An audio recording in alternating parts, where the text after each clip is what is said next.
Oggi un presidio organizzato dalle organizzazioni sindacali, voi siete presenti anche per rivendicare gli stipendi arretrati che ancora non arrivano nonostante le promesse e gli impegni.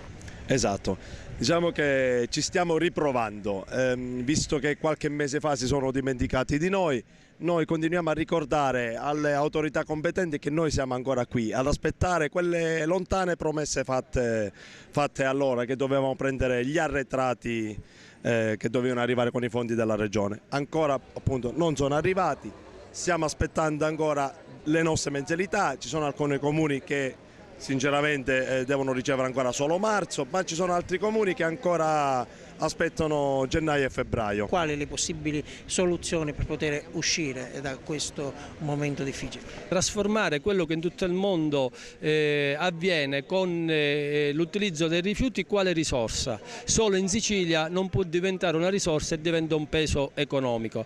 La raccolta differenziata è stata documentata in tutte le salse che porta ricchezza, che abbatte i costi, che favorisce l'occupazione. Solo in Sicilia non si fa la raccolta differenziata dove c'è un 4 misero 5%. Che come voi sapete non abbiamo liquidità, i sindaci si lamentano, non possono rompere il patto di stabilità, non trovano liquidità, le banche non gli fanno più credito, i lavoratori sono tutti nelle blacklist e quindi diciamo che siamo ingessati, quindi occorre un tavolo di concertazione, questo noi lo chiediamo e ci aspettiamo che Sua Eccellenza si faccia promotore di questa nostra richiesta per far sì che il Dipartimento e l'assessorato ci convochi a un tavolo di trattativa da noi più volte richiesto, che a tutt'oggi non ci hanno ancora dato. Questo attivo di oggi è stato deciso per avviarci poi a una grossa manifestazione a Palermo che seguirà subito dopo,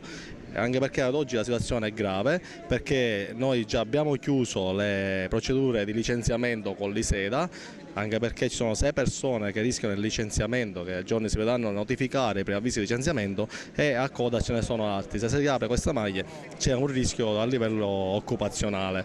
Diciamo che è una primavera di fuoco, ma veniamo da 7 anni di fuoco. Oggi questa è una manifestazione fatta nelle ultime 2 ore di lavoro dei lavoratori per fare in modo che non perdano ulteriori giornate visto che non percepiscono gli stipendi, ma con un obiettivo: intanto oggi di sensibilizzare la prefettura in modo che intervenga in modo più incisivo nei confronti verso la regione, ma soprattutto per andare a pianificare tutte le iniziative in itinere.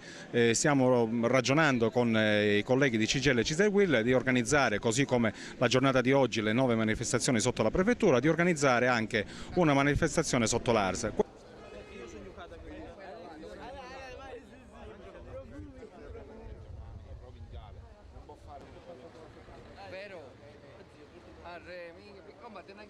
Ci vogliono dare soldi.